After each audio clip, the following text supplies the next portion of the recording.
You are listening to a Cult Talk Network podcast.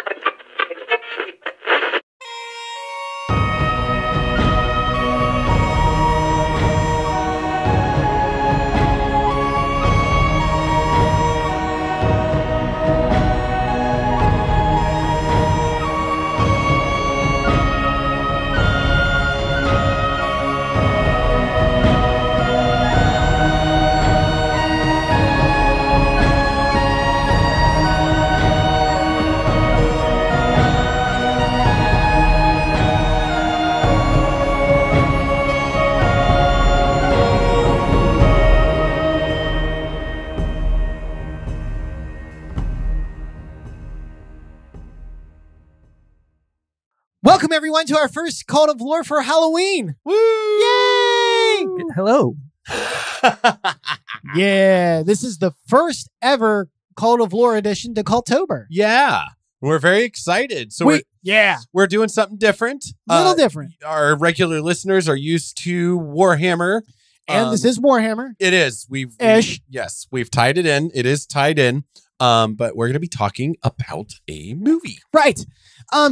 And what you guys are going to start noticing is when we do movie and book reviews, which is going to become a regular thing, the review for Echoes of Eternity blew us out of the water. Absolutely amazing. Yep. Thank you guys for all of that. Several of you reached out. I hopefully by this point we've talked to everybody that's reached out, and hope if more people are reaching out, then great. Listen, guys, me and Eric like to tell stories. That's why we got involved with this. We're not so good at the communication, but by God, we're trying. Yes. We will work on it as we grow and become more adept at it, hopefully. Yes. And Ty and Michael are pushing us.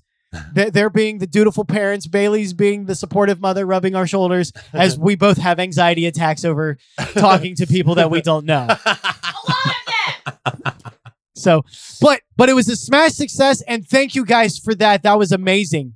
I just want to get that out of the way. That was it's really important to us. It really is. It meant a lot. It was an impromptu just thing that we decided to do. Yeah. And so it just kind of fell into place. Ben devoured the book, and off we went, and it's like, you know what? We could really do an episode on this. And so we did, and boy, that was a really positive response. Right. These guys are smiling, for those of you that are just listening. Oh, yeah. They're smiling a lot. Yeah. It was great. Yeah. It was a great response. So we wanted to tie in some more media into Warhammer besides just the lore itself. Yeah. But also when we do book and movie reviews, there's going to be a separate intro and exit, which you heard. Mm-hmm. Should be our new one now. So there won't be a quote for that. We don't want to try to pull anything out of the movie. The movie, you know, it's already done audio, so there's not a whole lot of point in doing that. And I really don't want to step on the newness of the reviews for people, like the books, when they listen to it in their heads. I don't want to do a quote from the book. I don't want to step on that. Right. So what we decided to do is, people really like the intro and the music itself, not just the quote, but the music, which we link to. It's called Mists of Avalon. It's by Adrian von Ziegler. So we decided to do a different cut of that music. So hopefully you guys appreciate that. Yeah. That'll be what we do going forward for book and movie reviews. And we always link you to him in the description. Yes, please go check out. If you like this song, like if you really enjoy it, there's the full length version of it, which we're gonna do something with later. But all of his other music is just as good. It's same. It's that in that vein. So go listen. His stuff is not expensive if you want to buy it and have it for yourself. Yeah, so do that. We did. That way. Yeah. We did. We certainly did. It's worth it. So make sure you give him some love. But that's the changes for those type of things. So with that out of the way, the kind of happy ranting, this is going to be a review of the movie Event Horizon and how that ties into the 40K universe, which it absolutely does. And we will make our case and conclusion exactly throughout the course of this episode. So with that, I'm Ben. I'm Eric. And I'm Jerry. And welcome to the first ever movie review for Cult of Lore. Sweet. Yes. All right. So we're doing Event Horizon. You know what? We'll handle this the way we kind of usually do movie reviews. What was everybody's first memory of seeing Event Horizon? Ooh, okay.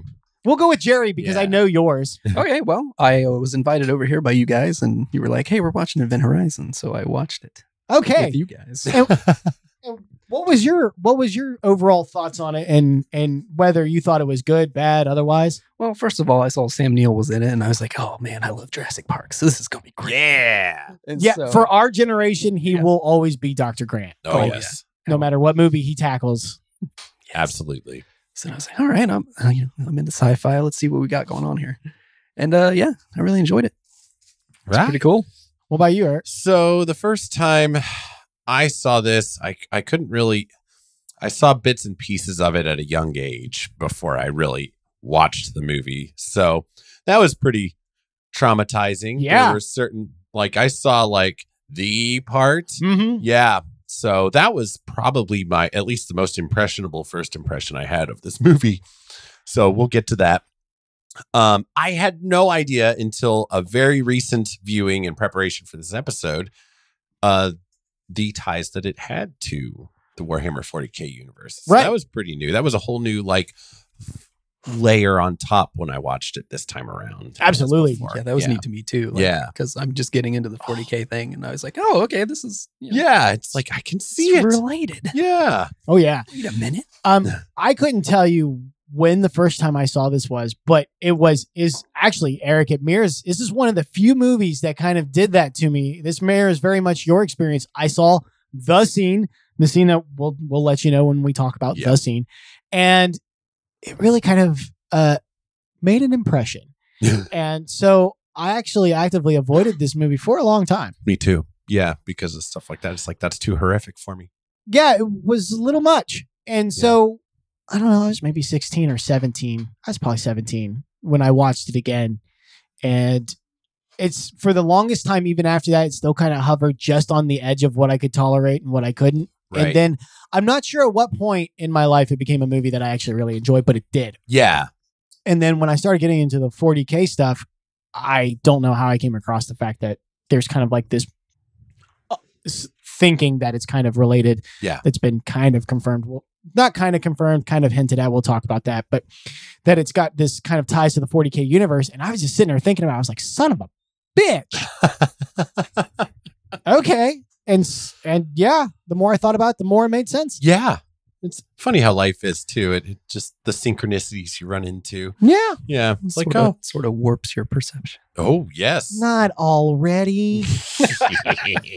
We're like 5 minutes into this motherfucker. Good. Oh, wrong franchise. Ben has such a sour look on his face. Anyway, so what happens? What happens in this movie? What is this movie about? Well, it's about a spaceship called the Event Horizon.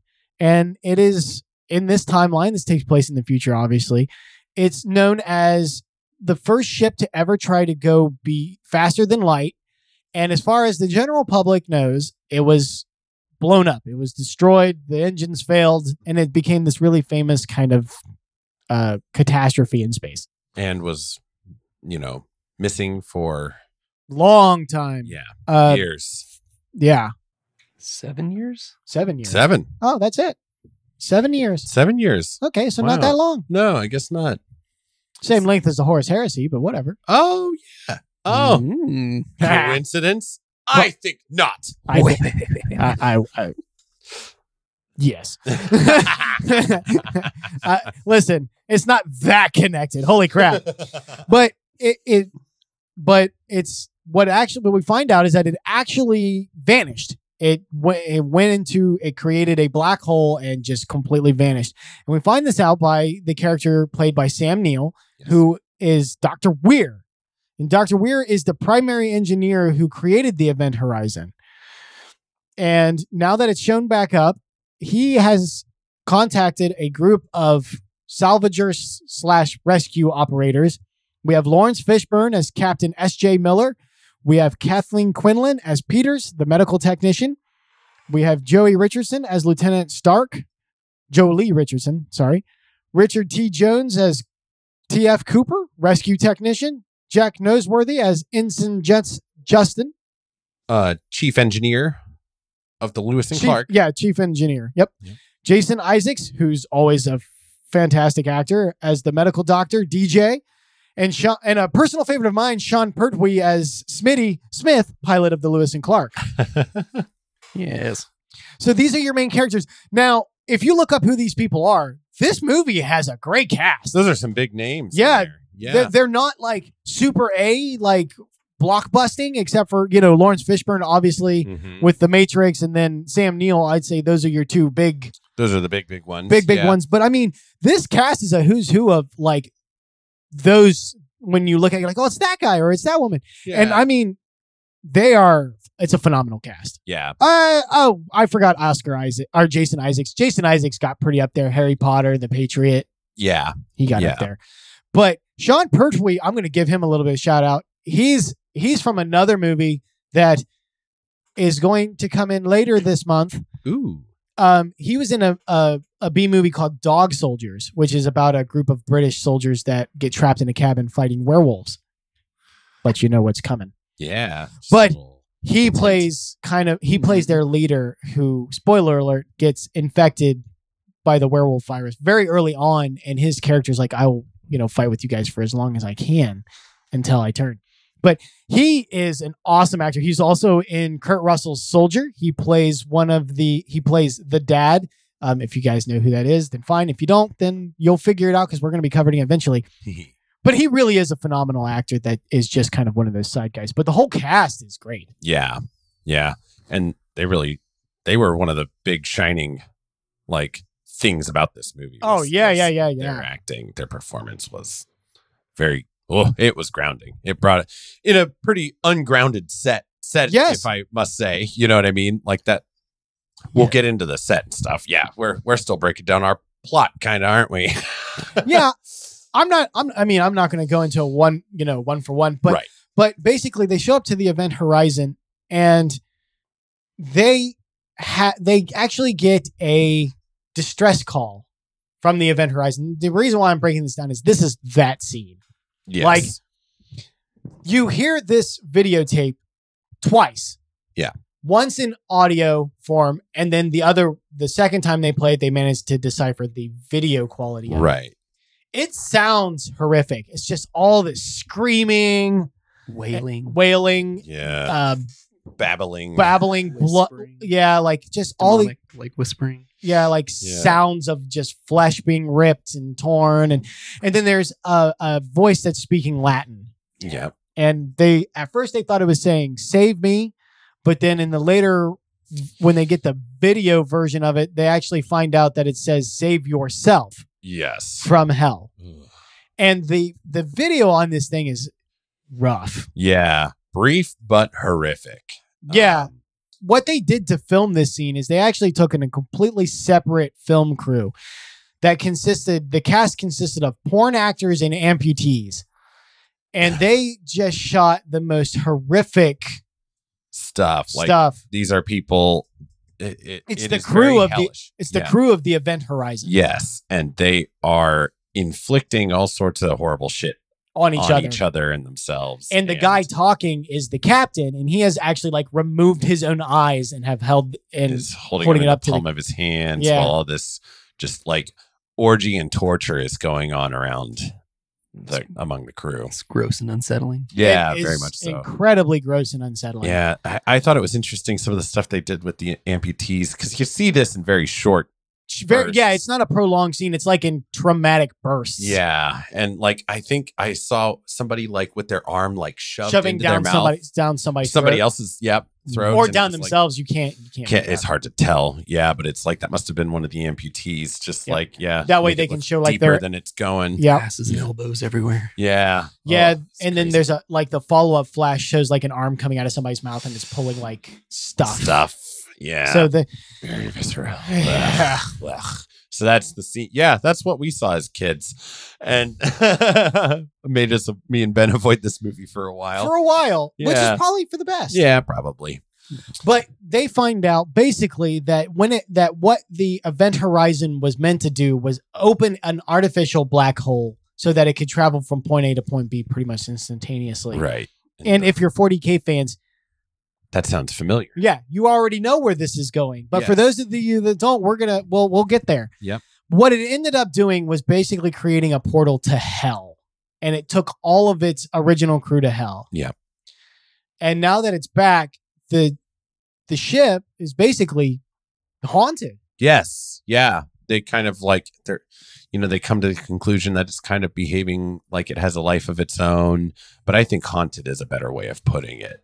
Like, just in the way that like it's hell is basically seeped into the bones of the ship. Yeah, and it's sent like a distress signal, right? Yeah. So it's like it's trying to lure people, draw more trying people to lure in. people Yeah. in. Yeah.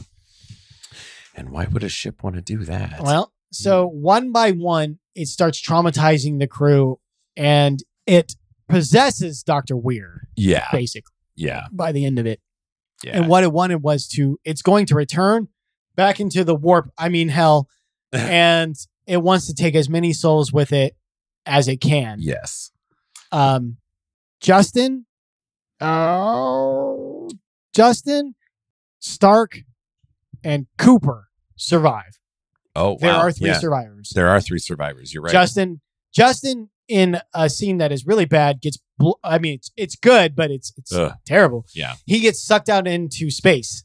Mhm. And thanks to Lawrence Fishburne, he manages to push off of the ship and push him back inside. But he still suffers the horrific effects of being blown out into space with no suit or anything. Yeah, he was completely bare. And that was part of the insanity that was starting to get inflicted on him. He put himself locked in that himself position. into an airlock. And then in a stroke of just cruelty, the ship releases It's hold over his mind. its hold over him right before he goes out. So he's like, wait, what's going on? And the people are trying to like override it. And he's looking at him through the door like, hey guys, this isn't funny. Let me back in. And they're like, we're trying. Oh, it was so fucked up. Yep. That was such a good scene. I loved that. And hey, what are you doing? Why? And it's the acting that sells it all, from Justin being horrified to Lawrence Fish. So I actually really like Lawrence Fishburne in the scene, because he's the captain there and he's outside. So they're like, this is what's happening. Like, Justin's locked himself in, and Lawrence Fishburne just like pass me through to him. And instead of like trying to like tell them what to do, he starts talking to Justin. He's like, Justin, this is what's going to happen to you. I need you to get into a ball, exhale. Like, he's like, this horrific thing is going to happen to you. I'm going to try to save you. Trying to guide him through it. Yeah. Just talking him through. And Yeah. it is just it really puts you that Lawrence Fishburne is the leader. He is the captain, and like, man, Yes. it was good. Yeah. It's like just the acceptance of the challenge ahead. Yeah. And what you need to know. Yeah. He's cool as fuck. Like, he's Yeah. not. We Very don't panic. We're just doing this now. Yeah. Yep. And it was just Just need good. you to exhale all the air from your lungs and so forth. And the guy's just like, and he's like, Shut up and do it. Just, yeah. He's Like, got to be panicking. oh, Yeah. for sure. Yeah. Oh, And man. man. That was such a good scene. Yeah. And he's just like, I'm coming, baby bear. He's like, I'm coming. Oh. Like, it was, but there's moments like, because of the cast is who it is, the whole movie's like this. Yeah. Like, it's got terrific performances that really is undersold by the B horror movie premise Right. if you don't watch it. Yeah. No, you're right. And he really does kind of embody that, like, just stand against the darkness, cool and calm, and do exactly what you need to do. Yes, even when he hallucinates horrible shit, he goes back to the crew and he relays it. He's like, and yes, this doesn't make any sense. No, this can't be real. Nevertheless, I saw it anyway. Yeah. Yep. Bare facts. Yep. God love him. God, I know. He's such a good character. Ugh. Such a good character delivered by the actor that can do that. Lawrence, I love Lawrence Fishburne. He's great. Funny enough, I have many times seen his very first appearance. He played a character on my favorite TV show, MASH. Really? Yep. Really? Yes. And it Huh. was his very first appearance. It says introducing Lawrence Fishburne, and he plays a soldier who has to deal with a racist commander. Huh. And yeah, he was Wow. good back then. Way he was good back back. then. That's cool. Oh, I love MASH.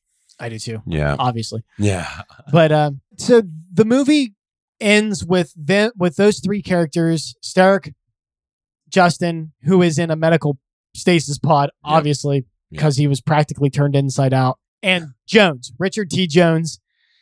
They survive. The rest of the ship gets sucked back into the black hole. Lawrence Fishburne sacrifices himself to save them, but the way it's shot leads me to believe that he died before being pulled into hell. So I don't believe. Oh, okay. Thank God. I at least like the possibility of that being a thing. No, Oh, the I way they hated that show, idea. they he explodes the bridge that's connecting the ship to another ship, Right. basically. And like Weir is like, I'm going to drag everybody into hell. And Lawrence Fishburne has the detonation, but he's on the wrong side. Like if the side he's on is getting sucked into the black hole. Yeah. And so he blows it up. But when he presses it, the scene shows him close his eyes right when he presses it. And then it shows like the room that he's in gets rushed with flame. Uh-huh. But you only see it from the doorway. Right. And having read some things where they said where Anderson. I hate Paul W.S. Anderson, who is the director of this film. Okay. I hate 99.9% of his contributions to cinema. What are some of those that I hate? Mm-hmm. The entire Resident Evil series. Yeah. Predator versus Alien. That was a complete shit show. Thanks, Paul, for that. Oh, boy. Like, I mean, goddamn. But every once in a while, he'll do something good. And Event Horizon, I'll give him credit for this. Like, Event Horizon is good. Just, Paul, you're never going to hear this, but we've had people from movies reach out to us before. Yes, we have. Listen, you're a good director. You couldn't write shit if you had a mouth full of it. So please stop. Direct all you want. Let somebody else write it. Some directors do need that. Like, there's no shame in that. And stop casting your wife and stuff, Paul. It's nepotism and it just goes crazy. Stop it. I love her as an actress. Stop it. Let somebody else cast her. Yeah. But like his use of practical effects with CGI is really good. I'll give him some credit now that I'm shat on him. Yeah. His set designs are really good. I hated Predator versus Alien, but the temple looked cool. Yeah. It looked good. It had good design to it. Like he's got a good eye for stuff. He's just shit at story. Just not good with the story. He's just not good with the story elements. So let somebody else do that. Like he didn't write this. Yeah, right. And that's great. Fine. I love this movie. Yeah, that was Philip Eisner. Yeah, there you go. Yeah. So Paul, just stop writing stuff. or stop writing adaptations of stuff that already exists. Try writing your own stuff. Oh, there you go. Oh. Be original. I read when he wrote when he did the Resident Evil movies, he's like, yeah, I played the second one. Ooh. I'm like, God damn it, Paul. That doesn't mean that you're qualified to do an entire series, you chapped ass monkey. Study the source material. Yes. Study the source material. But that's kind of a sore spot for us here on Cult of Lore. It is. It really is. And I'm not saying you can't change stuff from the source material, but you have to know why you're changing it if you're going to do it. Like, there's got to be a reason. This can be applied like liberally, like salve on a burn to Hollywood right now. Yeah. There's several franchises that are suffering from this. Time for my beer. And I will say this, Paul is nowhere near as bad as the quality of people. Like he's coming at it from ignorance. Right. There's several cases that I can bust out that it's being done by maliciousness. Mm-hmm. And that's all I'm going to say about that. To the warp with ye. Which is a great segue. Thank you, Eric. You're welcome. Dun, dun, dun. So how does Event Horizon connect to 40K? Well, so the writer, I believe, I found some instances where I believe the writer has confirmed that he is a 40K fan, that he knows of it, he likes it, it's stuff that he enjoys. So that's what to me crosses this into the realm of fan fiction versus just pulling stuff that just happens to be similar. Right. I'm like, dude, if you're a fan and you know this stuff, you might not have intended to do it, but it was in your brain. Right. And it got into the fans' brains. It did. Yeah. And so there's some obvious parallels. Yes. Oh, there's some big parallels. Absolutely. So let's get to them. Yeah. So we can start with the ship, the Event Horizon itself. Looks very much like a 40K ship. It's got that very big, prominent front with the longer body and then the big bulbous end on it, right? Yes. Mm-hmm. And the for your timeline, this would be kind of towards the beginning of the golden or lost age of technology. Right. This would be when mankind first discovered faster than light travel, aka the warp. Mm-hmm. Odd tie-in there. Yeah. Because this would be our first experience with the warp if you were to put this into the timeline. Right. And this is exactly what we would expect to happen in the 40K timeline when mankind first discovered the warp. Oh, there wasn't such thing as a Geller field.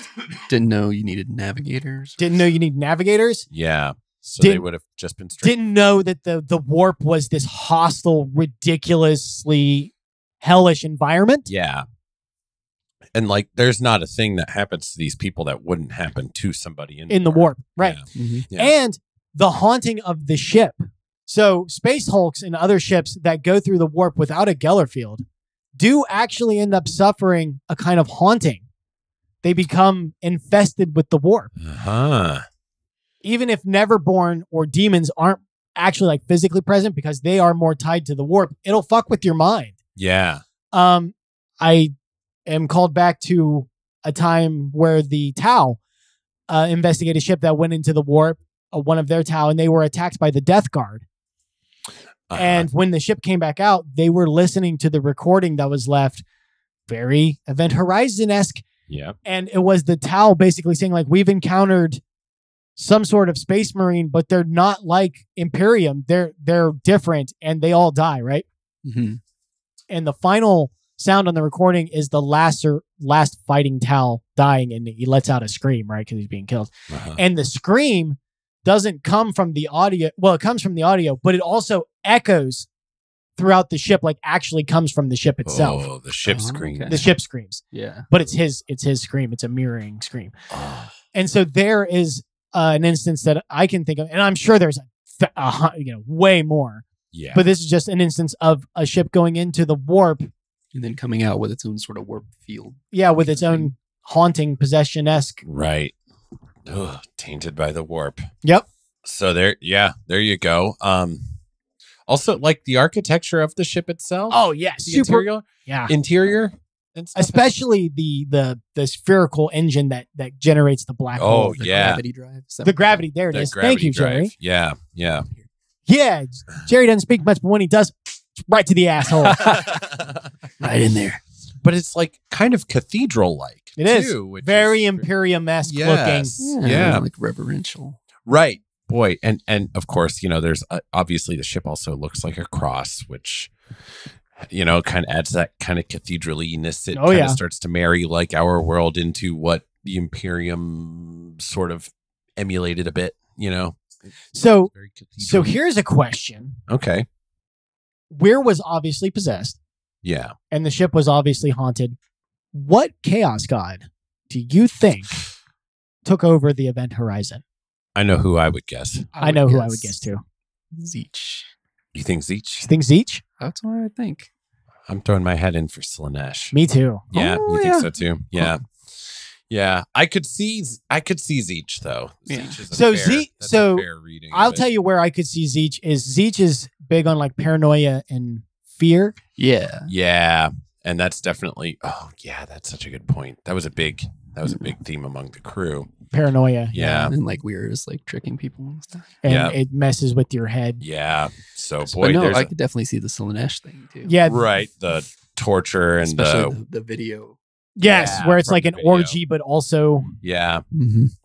So yeah, interesting. That's a good let us question. know in the comment section which one you guys think it was, or was it a combination, or was it just the warp in general? Right. Yeah. I'm curious. Did you get But different readings out of that? Yeah. But play ball. I hate when you put in a theory and people go, well, it's neither. It's come on, engage. It's fun. That Yeah. way. Seriously. Tell us yeah. which chaos god, if you had to pick one, which chaos god do you think infected the Event Horizon? Yeah.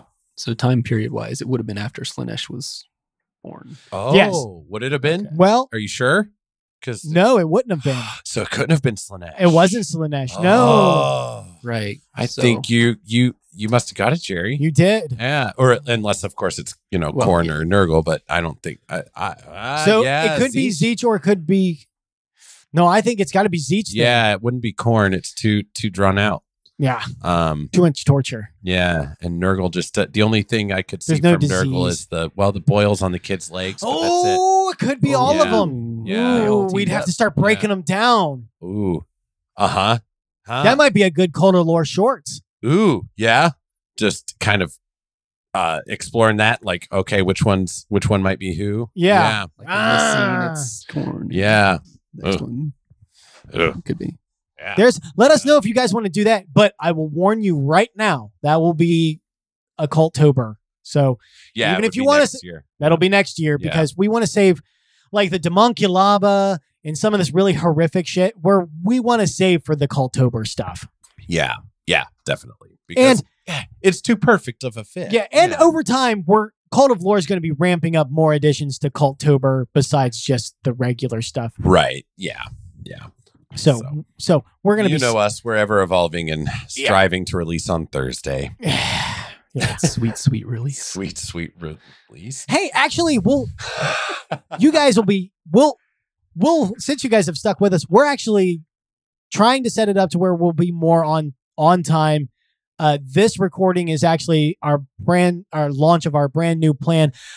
I'm not going to tell you what it is because I don't want a slew of comments going, well, why didn't you just do that to begin with, retards? And we're like, yeah, we know. We suck. It's fine. We're getting better. We are getting better all the time. Yeah. We are the best podcast out there. Well, that's true. That is true. But we're improving as we go. No, we're already the best, and we're we'll just already stay the best, and we'll just stay the best. Jerry's the best. We're all the best. Jerry likes Nurgle. He's very yeah. We're all good here. He's so no need for change. No. A good grandfather. Live forever. Boy, you really latched onto the way that comes out. Grandfather. Yes. That Abernasis guy. I love the way he talks. It's good. So with that, do you guys, I want to know, do you guys subscribe? Well, we've asked what demon, but do you guys even subscribe that this connects to the 40K universe? I do. I think if the writer was a fan, he probably, I think there's too many parallels. The crew has, to me, the themes of humanity that the Imperium does, being stalwart and steadfast, or being drawn into the chaotic corruption, and kind of everything in between, the people that don't understand, the people that think they understand and fall into the traps. I don't know. I'm just noticing a lot of parallels in what individuals represent. Sure. That I think cross over into what factions of the Imperium represent in a way. So I'm definitely camp team. It's in 40K. Yeah. What about you, Jerry? Yeah, I think he definitely did it without saying it. Yeah. Well, yeah, for sure. Without being outright oh yeah, this is from the 40K. No, it definitely has that whole feel and parallel, and it's definitely a concept that I could see in the 40K universe of. Yeah. This is the first time that this has happened. Right. It very much does feel like, the first time the Imperium ran into the warp. Yeah, and well, it wouldn't be the Imperium, it would just be mankind. Mankind, you're right. Yes. But I have to agree. I will never be able to watch this without viewing it through the 40K lens. Yeah. See, that's the thing. Just can't unsee. Yeah. No, it fits too perfectly. I mean, again, down to the shape of the ship. Yeah. Which is, I'm not even sure how much control the writer even had over that. What? I mean, I'm sure he described it. There could be set descriptions when he introduces each. He probably would have given them an idea of what he wanted the ship to look like. Yeah. Yeah. Just in its, and what was the weapon that was used? That kind of gun. So it was basically. It was like a bolt gun, wasn't it? Yeah, actually, I had never thought of that, but it shot basically giant bolts or nails. Yeah. So it's like a primitive boulder. Oh my god. Right? Yeah. I just thought of that. I'd never put that. I'd never thought of that. We might be reaching a smidge, but maybe not by. I don't think by a whole lot. I mean, I was bringing it up to ask if it even looked like a bolter, and then I was like, wait a minute, it's a bolt gun. It literally. That's what dawned on me when you asked. I was like, it literally shoots bolts or nails. I mean, come on. It's 40K. That's fucking hilarious. That's great. I wonder if there's anything else like that we just missed. Might have to rewatch it. Oh my God. I'll tell you another connection to 40K is when the ship is getting ready to go into the black hole before Lawrence Fishburne blows it up, Weir gives him a glimpse of where they're going, but also a glimpse of the ship itself, sort of, because you see all of the crew that died that got taken by the ship. Some of them didn't. Like my guy, Smithy, the captain of the ship, he got blown up, so they didn't get him. But some of them got by the ship. Yeah. And when he's showing them flashes of this, the captain's like, they're not dead. Their bodies are dead, but they're still alive. Yeah. And that's very much warp-like, where it's no, you are alive. Yeah. Oh, I hate that. I just hate that like eternal suffering sort of thing that comes with the warp. Yeah. And yeah, they're You not just can't spared that escape. fate. You can't. It's just you're always there afterwards. Yeah, in the book I just finished. By the way, I just finished book number 20 on Audible. Look at you go. Good Lord. Yeah. But Eating it up. yep. There's a Night Lord, one of the only Night Lords that gets possessed, that takes a demon. His name is Gandor Shrivak. He's fucking asshole. Yeah, you encountered him, the Painted Count. Yep. I got to his end. Oh. He winds up with a sword that's possessed by a demon, and he fights Captain my man Rauderon, first captain of the Blood Angels during the Heresy. He's a fucking boss. They get into a duel on top of one of the walls, and the demon just abandons Shrivak because of his cocky, like, this is the problem is that Gandor never gave the demon any credit. He's like, while he's taunting Rauderon, he's like, you're going to fall under my might. And the demon's like, your might. Excuse you? So he just abandons him, and he loses the duel to Rauderon, and then Rauderon just throws him off the wall while he's still alive. And he survives, and he's laying there, and the demon, he's like, why did you abandon me? And the demon walks up to him, has possessed the body. And he's like, I abandoned you because you're a cocky prick. He's like, but I'm here now. And he's like, save me, don't let me die. And the demon's like, well, what do you want me to do? He's like, anything. And he goes, anything's better than death. And he goes, oh, okay. He goes, well, I'll tell you what, I'll make you a deal. I'm going to take you over, and I'm going to use you as an instrument of pain. But first, you actually have to learn about pain before you can inflict it. So it's something like, for 990 years times 9, you're going to exist in the warp and learn about pain. And then when your time's up, you'll be released and become an instrument of pain.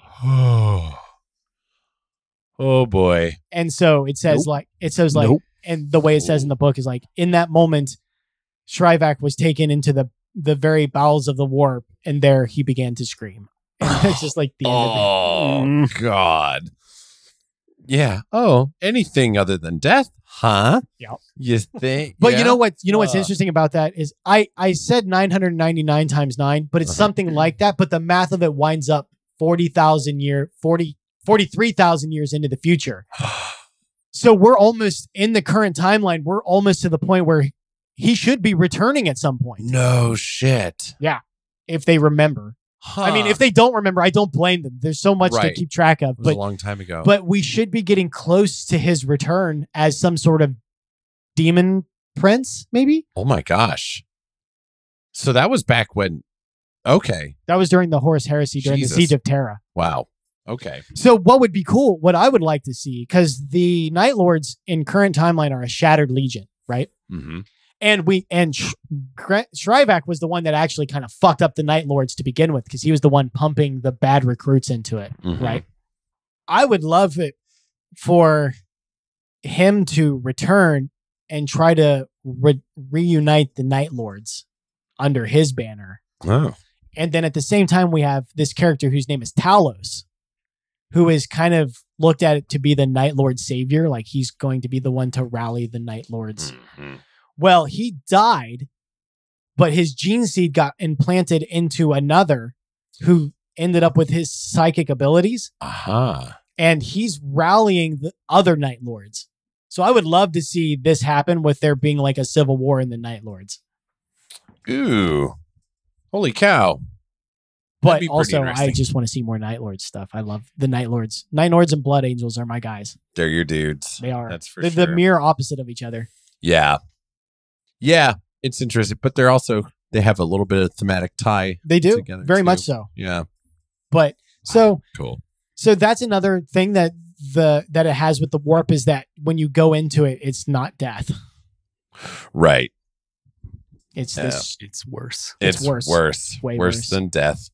And I hate that. I hate that we had some crew members that were just caught up in it forever. Another thing this movie does really well is that there's no bad guy besides the ship. Right. Yeah, there's no like. Yeah. villain. No, Yeah. like even when Weir gets possessed, Weir himself as a character, right up until he's possessed, there's nothing wrong with him. Right. He's honest. Yeah. He withholds a little information, doesn't he? He withholds the stuff he sees, but that's not out of malice. Like he is the character that's trying to rationalize everything. Yeah. But that doesn't make him the bad guy. Right. And really, I mean, in this timeline, he turned out to be right. Yeah. Like this was the way to go for humanity. Yeah. They just faster than light. Yeah, they just needed a Geller field. Yeah. And, you know, you're going to have to sacrifice a few souls to to get to that point. I want to look at, because he becomes pretty horrifically maimed. Yes. Because I want to see what the symbols look like. Is this stuff from 40K? So, God, man, there's so much in there. There is. So some of it looks kind of Cornish. Guys, you're going to find the picture that I'm looking at, right? Yeah. And you let us know what you pick out. Yeah. If you see anything that represents any of the chaos gods or is chaosy like, I wouldn't be surprised. I don't recognize any of this. Dun, dun, dun, dun, dun, dun, dun, dun, dun. Dun, dun, dun, dun, dun, dun. Slanesh looks pretty close. Ooh. Yeah. But on his forehead, so does Korn. You got maybe a little bit of Nurgle down here in the abdomen. Zeech. Like in the Zeech? forehead. Look in the head. Oh. You see the wavy lines. Uh-huh. None of the rest of them have like a wave. I don't know, fellas. Interesting. It's close enough. Yeah, a lot of them are very similar looking to the symbols. Yeah. It's like the combo. I like that it's a kinky / sexual / The chart that Ben pulled up with the symbols. Yeah. Kinky, not kinky, sexual, asexual. Hey, listen, I just went to Great. whichever one had them all like in the clearest diagram. Okay? Yeah, that was visible. Don't worry, you'll be taking a good long look at Sam Neill's body for this segment. Oh, yeah. Yep. It'll be just, what is that called? Oh, we're going to show his dick root. Yeah, he's hanging dong. That is his No. dick root. No, not the actual dong itself, but the root. Yep. Dick root. The root. That's what Joe Rogan calls it. He calls it the dick root. Listen, I don't take the shits. I just disturb them. So yeah, there's that little sidebar with the symbols and stuff. I'm sure there's, and let us know if we've missed any. Oh yeah, I'm sure we did. Because I'm sure there's all sorts of tie-ins and little Easter eggs and stuff throughout the. Yeah, I can't imagine. It definitely makes me want to rewatch it again. Absolutely, just like kind of look for each chaos god and yeah. So and what let we us could know do. where to pause to see stuff. Yeah, We're not pausing on the video, like. Yeah. So you can, because they are actual shots, you can pause and take a nice long look at what happened to And the crew everything of that's the happening. original Event Horizon and the crew, because it does show some of what's going on with the crew we saw in Hell. Right, that's true too. I actually would recommend you watch the Critical Drinkers video on it. He does a pretty good breakdown of the whole film without touching the 40K stuff. Okay, cool. Yeah. But also, the Critical Drinker is just a boss. What can I Yeah. say? I mean, that's something that I have found is like not really talked about much in videos I've seen. Like I know there's like forums and stuff where it's like fan theories about the tie between Sure. Warhammer and Event Horizon. But like, a lot of the videos I see on Event Horizon aren't really, they don't really touch on that. I think it adds to the movie in a way that, Oh, for sure. yeah, there's just you need that extra layer there almost. Like it's a standalone thing. Right. It has the connections. Yeah.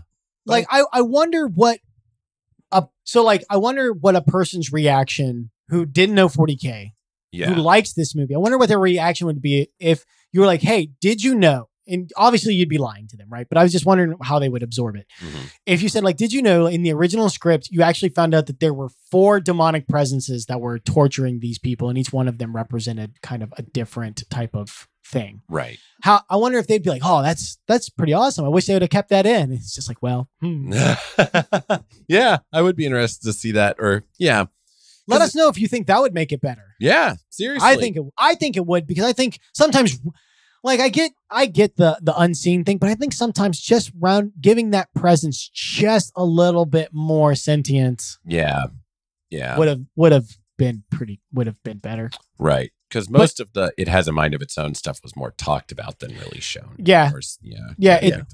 But that's a nitpick. I really like this movie. Yeah. So I think this is a good spot to wrap her up. Okay. All right. We've probably reached the event horizon. Fuck! Anyway, this is going to become a reoccurring theme. I hope so. Oh, God. Anyway, let us Ben's know what personal hell. it is. This is to my the event horizon right fucking here. Trapped in a thing I love, surrounded by people I hate. Anyway.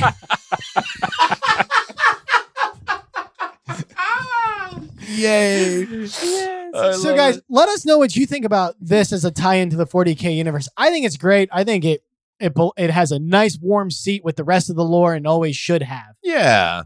Let us know what you think. Any other theories that you know of surrounding this movie and its ties to the Warhammer? Any other Easter eggs or clues to it? Let us know if there's any more instances of stuff like this where it's like, hey, if you view it through this lens, it absolutely fits in Warhammer. Now, don't go crazy. There is a certain level, like there is a certain level at which you can be like, yeah, but if it fits in the Imperium because they lost this planet, right? Like, almost anything could fit into 40K. Mulan is part of 40K at a certain point, you know? Yeah. So, but if there's something that's really like into it, like how you could take Event Horizon, let us know and we'll check it out. Yeah. I would love to check it out. Yep. We've started doing book reviews because of the good response we got out of that. We're going to keep doing that.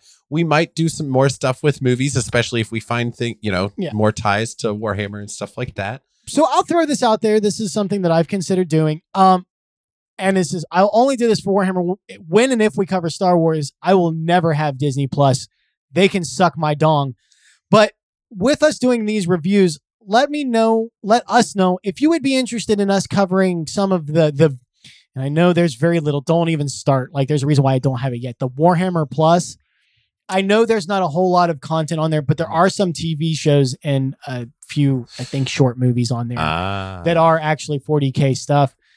Let us know if you'd like us to watch and review those. I will pay for it to do it just for you guys. I won't be doing it for Disney. I have no... Games Workshop is running that like a bunch of fucking morons. But again, in my opinion, there's a difference between stupidity and maliciousness. Yeah. So let us know if you're interested in those reviews. I'd be happy to do this. Definitely check them out, especially if there's a desire for it. Yeah. Yep. I haven't done it yet because I don't feel like it's really worth it for entertainment value. But if I can double dip, the entertainment of watching it and then presenting it to you guys for it on the back end for Code of Lore, then it becomes worth it. Yeah. And honestly, we're still obviously still digging into stuff that already exists out there to consume. So right. There's a lot. Our next book review is in fact going to be Horus Rising. Yeah. The very first book of the Horus Heresy that was recommended to us. So that'll be it. That's coming up. Not exactly sure yet when. Right. We've got the first Heretic we've got to go through for the upcoming Primarch episode. Yep. And then that will probably be the next one. So we'll announce that as soon as we get a for sure date on that one. Yeah. And speaking of things that are coming up, the next episode of Cult of Lore is going to be very different. Very different. Yes. Much more different than this one was even. It's not going to be 40K tied at all. Right. But do not worry. The next video after that will be 40K. Yes. Like this is not us abandoning 40K by any fucking stretch of the imagination. God, no, there's still so much to cover. I'll tell you when you can start being like, okay, they're wrapping up the bulk 40K stuff is when we do the standalone episode on the Emperor.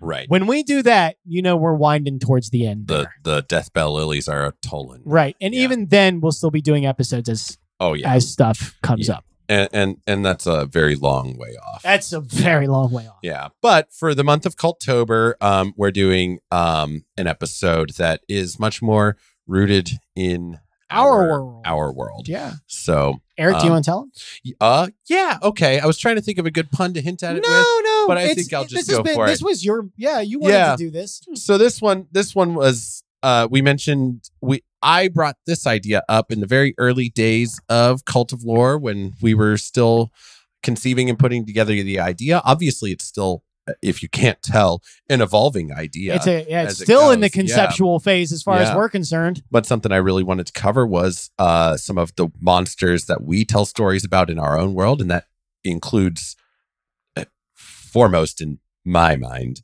the werewolves. And so next time for Cultober, we're going to be talking all about werewolves. The history, the non-fictional history, the fictional. Yep. The stories that existed before we knew anything. Yeah, anything. The stories that existed before writing, and all the way up through the stories that we tell today in the form of film. Yep, including some of the movies that we think you guys should see tied to the subject. Yeah, so I really hope that you guys will check that one out. It's a very special one to me. We had a lot of fun recording it, because even though it's happening after this episode, we recorded it before this episode.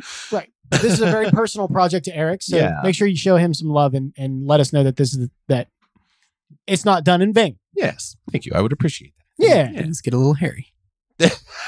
Yay, there's a pun. And with that, we'll see you all on the next one, which is in fact werewolves. Until then, I'm Ben. I'm Eric. And I'm Jerry. And so we'll see y'all later, guys. Bye. Happy Halloween. Happy Halloween. Happy Cultober. Bye.